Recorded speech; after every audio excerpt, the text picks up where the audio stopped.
Good morning everyone.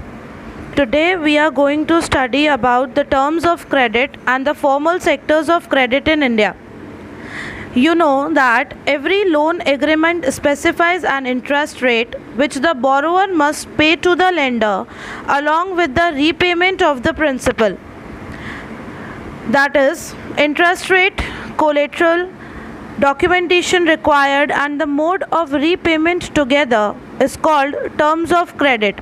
हम जब भी उधार लेते हैं तो उस उधार को लेने के लिए हम लोगों को जितनी भी फॉर्मेलिटीज़ पूरी करनी पड़ती है उसको हम टर्म्स ऑफ क्रेडिट बोलते हैं.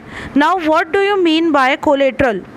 कोलेट्रल क्या होता है? Collateral is an asset that the borrower owns and uses this as a guarantee to the lender until the loan is repaid. Collateral कुछ भी हो सकता है जो हम मॉर्गेज बेसिस पे रख सकें, जैसे land, building, vehicle, livestock, deposits with the bank etcetera. Now there are two types of loans. दो टाइप के लोन्स होते हैं, एक होता है फॉर्मल और दूसरा होता है informal.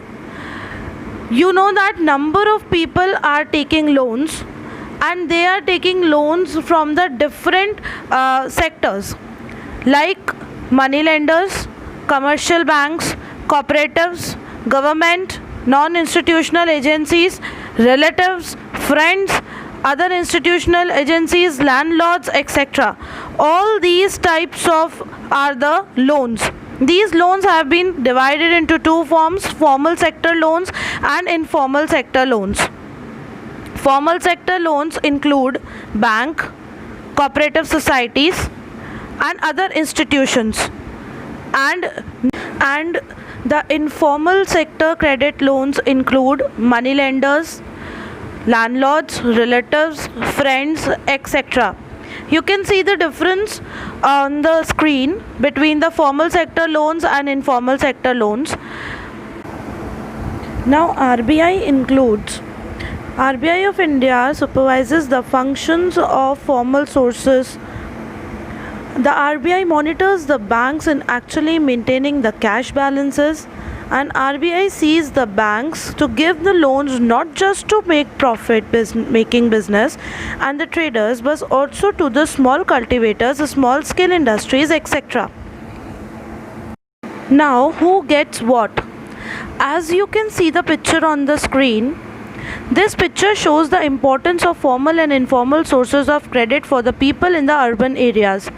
The people are divided into four groups from poor to rich as shown in the picture. Loans are taken by the poor households in the urban areas are from informal sources. Compare this with the rich urban households. Only 10% of their loans are from formal sources. A similar pattern is also found in the rural areas. The rich households are availing cheap credit from the formal lenders, whereas the poor households have to pay a large amount for their borrowings. Now, as it is necessary that banks and cooperatives increase their lending, particularly in the rural areas, so that the dependence on informal sources of credit also reduces. Next video we are going to study about our self-help groups. Till then, stay home, stay safe. Thank you.